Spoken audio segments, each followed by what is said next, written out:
What's up, my loves? It's your girl Diamond. I'm back with my own new review of Love and Marriage Huntsville. Yes, I'm late, but I hope everybody enjoyed their fourth. I did. But y'all, let's get into this. We're back with Kimmy and Maurice. They're having a conversation about what's next for Junior, right? But in typical Maurice fashion, he's deflecting from his mistakes, deflecting for what he needs to do in order to have a better relationship with his son. He decides to fixate what he doesn't want to do with his own son onto Kimmy and Kyle because for some odd reason, he wants to still place Kimmy as somebody who doesn't want to move forward with Kyle, still wants to be in a space of hate, hurt, all this and that. And it's like, what?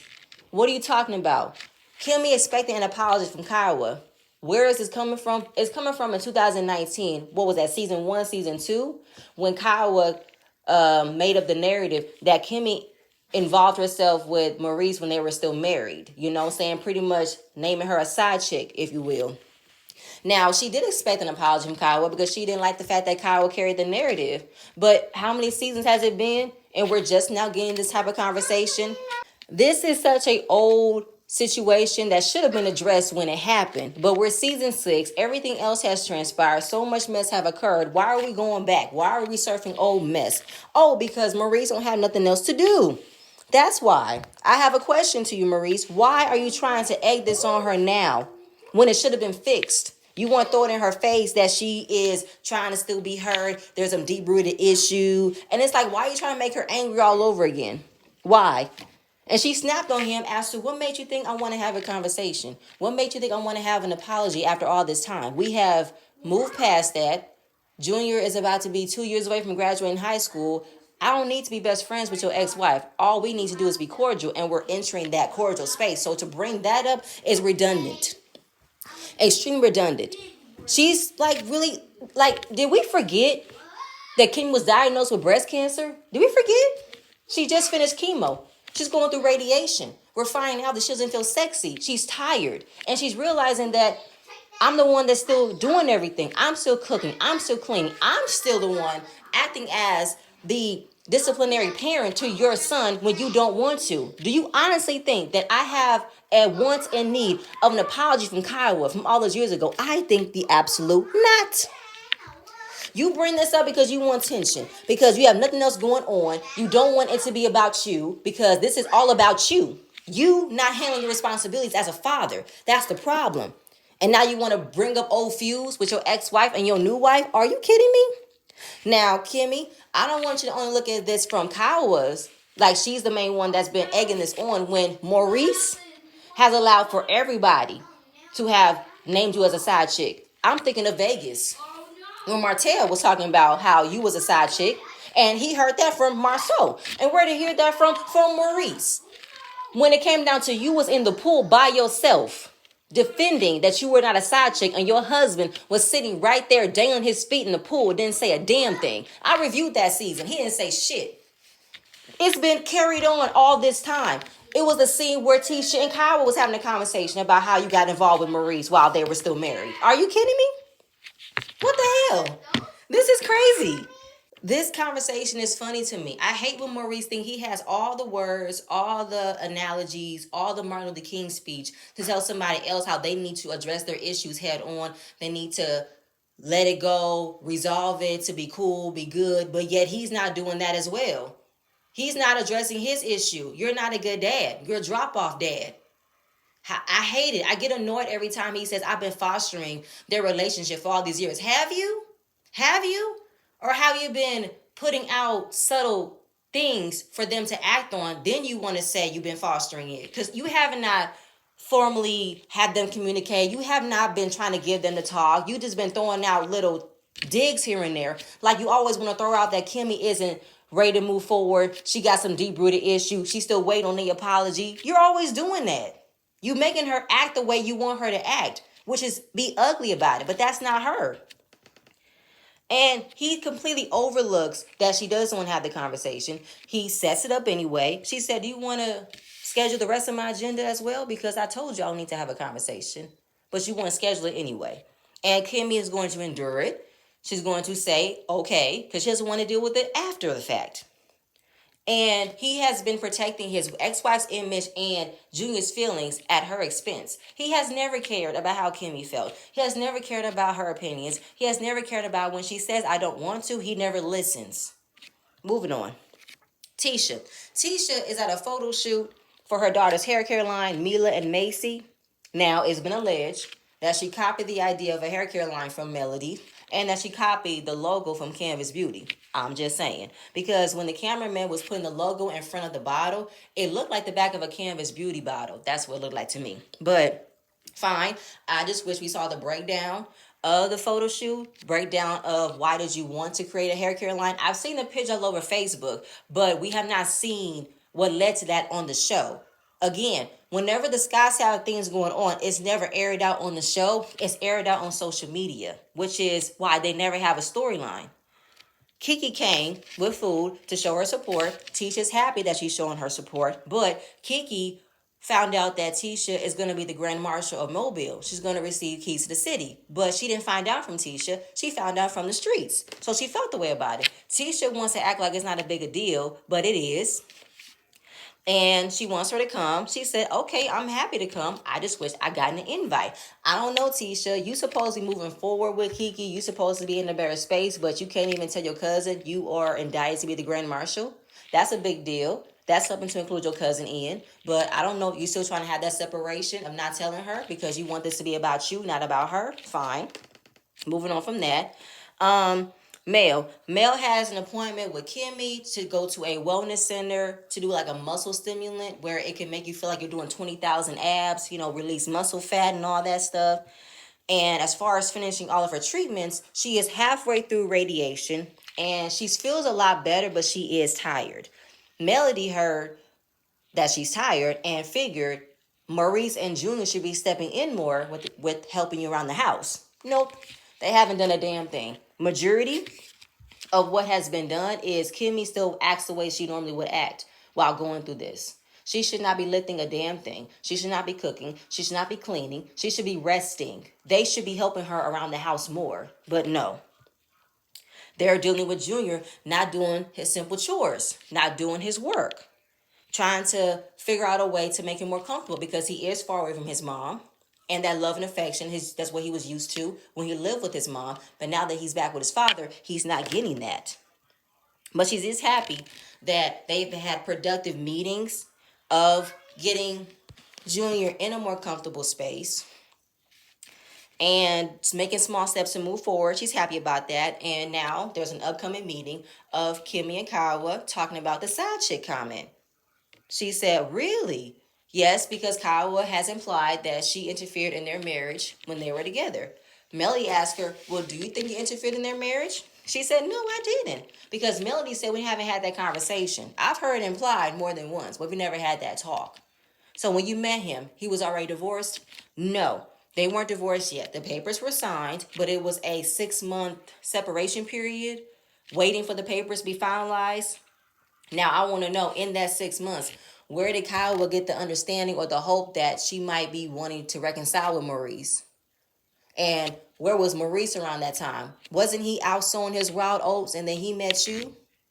Like, somebody said something to somebody. Because why at the end of that, she wants to now say, I want to reconcile when he was already doing him? I don't know. So the fact that all of this about the narrative of her being a side chick has run wild, it needs to be addressed. Kimmy is acting like she's happy to have this conversation, but she's not happy. She doesn't want to have this conversation. But in order to make Maurice happy, she's going to go. So then we talk about the comeback group meeting, where Melody is not going to be a part of. And it annoys me every time that they look at it as if she's wrong for not wanting to be a part of the comeback group. She said it's too fresh for her to be around them. It's already too fresh for her to be around Martell in a business aspect because she's going through a very ugly custody case with his ass. And do we forget all of the mess that happened with the rest of the cast? Just last season, Tisha called Melly a dark soul and had a fight with Miss Wanda because Miss Wanda made a nasty rumor about her daughter. Maurice said that Melly wasn't a good friend to Kimmy, but had to backpedal after being told Melly is a good friend. Like, she don't trust none of y'all. None of y'all, okay? And with the custody case itself, it's been mostly draining because for someone who want to file for full custody, you're not showing up to court with the proper paperwork. And there's been a final court date, but never an actual date set. So her attorney has to file something to get an actual date set. Kimmy was trying to understand how it could be emotionally draining, but it could be a mind fuck because this isn't a stranger asking for your kids. This is their father. Yeah, I hear you, Kimmy. It's their father. Hence why joint custody was the proper way. Full custody, no, that's not the proper way, especially with the way this man is not financially stable to handle all of his kids, let alone the four he already have. So that's why you meet in the middle. And consider the fact that you want someone to pay your attorney's fees, and in the midst of paying for attorney fees, you want her bank records, you want her social media passwords, and anybody she's been romantically involved with since the divorce. And you should be awarded for full custody? What are you trying to say? What picture are you trying to paint? So yeah, no. This is not a man who deserves full custody. This is the type of man who needs joint custody because at the same point in time, Martell has shown he's not ready to take the kids when he needs to take them. I'm going to get to that point later. Moving on. Tisha. Tisha's getting her hair braided. She invited Kiki to come to talk because Kiki never made it to Mobile for her to be the Grand Marshal. And I hate the fact that we just saw a fuzzy clip of her getting the keys. We didn't see an actual camera set up to see her drive to Mobile, get her makeup done, see the entire ordeal happen, the setup and everything. We just saw her cutscene. Boom, I indicted, back to getting her hair braided. Again, what are y'all doing? It wasn't enough. It wasn't that interesting. Then y'all shouldn't have put in the scene then if it wasn't that interesting. So she's feeling away that Kiki didn't show up, and it proves back to what Tisha has been saying about not allowing Kiki back into her life because she's flaky and unreliable. She came in looking cute. Hey, Kiki.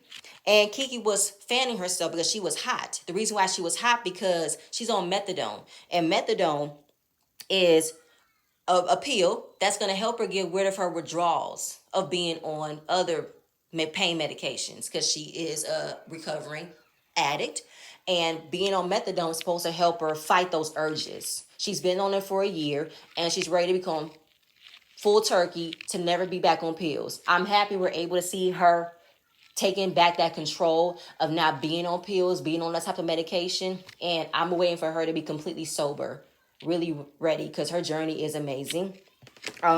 Tisha was excited that Kiki was taking control in her addiction, but then in order for her to still be happy for her, she still wants to make it about her by saying, you made me feel away because we didn't show up to Mobile.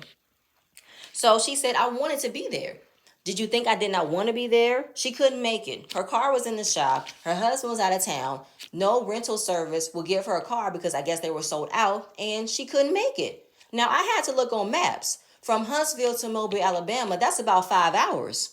And a 5-hour drive versus a 5-hour lift would have been a very pretty price to pay, and ain't nobody paying for that. Shout out to Anthony Lofties. He caught a clip of Melody's live, and apparently Kiki asked Melody if she can ride with her to Mobile, but she couldn't. She was busy. So Kiki was trying to find a way out of no way to make it to Mobile to be there for Tisha. But Tisha is looking for a reason to not be around Kiki. She's looking for a reason to not fool with her, to not trust her. I don't know why. So, but my thing is this though, Tisha. You didn't tell her about you receiving the keys to the city till the day before. Since you gave her a last minute notice about her going, and she was keeping you informed about what she was wearing, but she had no transportation. I don't know why you didn't offer a ride with her. Maybe because you had to go a day early. I don't know. But hey, when people got stuff to do, people got a life, ain't gonna always be ready when you need them to be ready. So either way, that's when teachers say I can't have you around me, you flaky. I gotta make sure my peace, my mental is all good in that, blah, blah, blah. But I'm just like, it's always an excuse for you, Tisha. Every time when someone gives you an excuse why they can't do something, you feel like it's such a dig. You feel like it's such a, like, it don't make no sense. Like, you could not find it an understanding from Melody when she says, I'm not in a good place to be back in the comeback group. It's too fresh for me. You know what I've been dealing with. So I don't know what make you think I'm going to come in and be a part of the comeback group, especially with somebody I'm going through an ugly custody battle with. That part for me. Kiki apologized. She said, moving forward, if there's any other future events, any other future gatherings, I'm going to be there to make it. And I don't want Kiki to apologize no more. And based off of what I've heard, her and Tisha are not good. She's pretty much let them go. I'm happy, cool, because Tisha carries way too much expectation of what a cousin is supposed to be, what a sister-in-law is supposed to be, what a friend is supposed to be, but she does not do the same thing. Moving on. Mel. Mel is heading over to the Fletcher's house and to give them, a talk because they just came from court. And apparently the Fletchers were subpoenaed by Martell. And he did not tell them about them being subpoenaed, which I felt was foul. How you want to bring your friends along to what you're going through with your ex-wife? Why would you want to put your friends in our business? And the fact that Martell subpoenaed everybody says a lot, including his mother. And they all say the same thing about how Mel and Martell are with their children. They both spend enough time with them. They're both active. It doesn't say one parent does more than the other. And Martell is at Marlene's house. And they talk about how everybody took the stand. And he's surprised, appalled, cannot believe that friends and family have to be involved in court. His mom, why are we in court? Why? What do you mean why? Why are you acting so surprised that you guys are in court? Because your son cheated. Your son cheated with a dumbass mistress who always wants to go on live and act like people are talking about her when they're not. He wanted to include her in a revenge plea, but act like he didn't do it after he sent Mel a screenshot. Then he wants to act like she got about 15 babysitters when she don't. Then he wants to act like she's not being a good mom because she's going out of town for work. What do you mean why? What do you mean? The excessive phone calls, the popping up, what you mean why? Why? I'm confused. And then he had to have an attitude with Marlene because Marlene did not stick it to Mel. But she said, I did what I could. They asked me a question, I answered it. And then he wanted to say the judge ruled in his favor. Whenever Martell thinks that everything goes his way, he says they ruled in my favor when nothing changed. You're still in a joint custody. So you don't have full custody. You didn't get your attorney's fees paid. You didn't get child support. So nothing was in your favor. Oh my God. So then Chris was talking about not purging himself for Martell, which means Martell expected for Chris to lie for him. And he said, no ma'am, no ham, no turkey. I'm not doing that. And then I think it was either Mel's attorney or his attorney was asking Martell how many times has he moved. Because the house that he's in right now has been listed for sale. Chris said it's now under contract to be sold. So that means Martell ain't got no place to live. And he wants information about Mel and her bank records. Mel got a house. You, sir, don't have one. That's why he want her to pay his attorney fees, because he ain't got no money. So Chris was trying to put Martell up on game about it's going to get worse. If you keep acting this way, you keep on playing these games, it's going to cost you. And it's costing him. And that's pretty much why the way that Melody has elevated since divorcing him, he expected to have a piece of that. He definitely took advantage of having a dual income household. But now since he's living on his own, having to do things on his own, he cannot handle it. He cannot afford it. He's expecting from Mel to pay for his lifestyle, and that's not going to work. And now he's stuck on how do we get here? How do we get here? I said, boy. Now, the reason why they were in court, because it was a protection order that they were supposed to come to. Because the protection of Martell harassing her, calling her, videotaping her, like she's, videotaping her on a date, excessive phone calls popping up. There was a protection order put in place where he couldn't do that. So in order for him to not have the protection order against him, he decided to file for full custody at the last minute. 30 minutes before they were supposed to appear in court for the protection order, he filed for full custody. Petty, petty, petty. Now, I have no idea if this was a joke or not. No, it wasn't a joke because Mel addressed it in her live. That they were talking about the 6 months on, 6 months off. Mel was going to offer Martell 6 months with the kids, and she has the kids for 6 months. And they were like, I can't do that. How am I going to do that? Because she knew he couldn't do that. She knew that he likes a 1 week on, 1 week off. For him to have the kids all day, every day for 6 whole months, he wouldn't know what to do. He would not know how to handle it. He would not know how to keep them afloat with a lifestyle that they are still accommodated to by Mel. He wouldn't know how to do that. He wouldn't know how to handle that. So now it's back to the joint custody agreement. And the fact that it was to present that she's not an active parent when she's with her kids every day, she's working to the bone to make sure her kids have everything that they need. And it's crazy that the judge felt as if Martell was the better parent.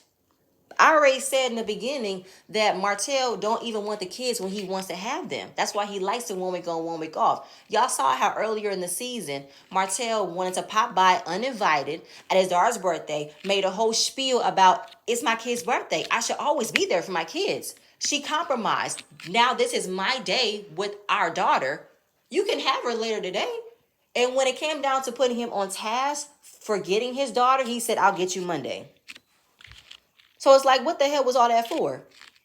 You can miss me with that. So nothing changed. It's the same agreement. But it still was fucked up that out of all the information was given, the judge felt that the father had the best interest. But the reason why she felt that Martell had the best interest is because Melody did not give Martell her number. Remember, she kept changing her number because she kept getting blocked phone numbers. Her phone kept ringing from unknown calls. It was Martell. So the fact that, according to the Madison County clause, if you are a divorced party raising children, you have to give your number to the parent. While she understands that, but the reason why I don't give him my number is because he does not call me for the kids. He calls me to talk about us. He calls me to talk about a prayer. He calls me to take him back, and I don't want to deal with that. So the fact that the judge ruled in the favor for Martell, that he's the best option for the kids, is bullshit. That was a very biased judge. That was a judge who felt that Martell was attractive, a very charming man. So the fact that all the evidence that proves this man is not even financially stable to raise his kids, let alone have them, what makes you think that I should give him my number? So he's happy because he got her number. I'm just like, man, the only reason why the number had to be given if he's not abiding by the harassment clause, which means he can't pop up. He can't excessively call. If it has nothing to do with the kids, you do not need to call her. Okay? That's the whole point. That's the whole point. So she is going to file appeal for that judge to understand. I ain't got no problem with giving my number, but he needs to use my number when he needs to use it. So I agree with the judge missed, okay? And I don't like that at all. And I think it ended off with Kimmy and Kyle going out for dinner. Right, so we get to this dinner, and it's a irrelevant dinner. It's a redundant dinner, but they talk about Junior. What's the next step? Kyle said he is carrying some emotional baggage, and being his mom, when you know your child, you know something's wrong. So she's gonna make her way to come down to Huntsville more. I don't know, to move, but who's paying for it? I hope she's paying for it. I hope Maurice don't offer to buy her house again. And then we get to the side chick conversation. Kyle said it wasn't her responsibility to clear up that you weren't a side chick, Kimmy. But even though I remember the first reunion, she did feel a way that Kimmy did interfere in their marriage. I want to know who told her that. Who made Kyle feel that Kimmy interfered in her marriage with Maurice? If the papers were signed, the marriage was over. I'm thinking Maurice. I'm thinking Maurice subtly talked about Kimmy to Kyle. I'm thinking that Maurice subtly talked about Kyle to Kimmy for them to have tension. So the main common denominator of why you guys have not been able to be cordial is because of Maurice. He has pitted you guys against each other for the sake of him not handling things. Because this is what he should have handled when it happened. But it's been how many years past? Okay? And it's redundant. You know you're not a side chick. You know how the relationship got started. Have a full depth conversation with Maurice as to why you got started with him and why the relationship did not interfere in their marriage. If their marriage was over, wasn't Maurice outdoing him? And didn't Kyle have a man at that point? Like, that's, oh my God, it's redundant to me. This is redundant. This is stupid. But it's to be a continued conversation. I don't know why. But y'all, that's it. That's all I have. Please stay tuned for my next video, and I'm going to see you guys later. Bye.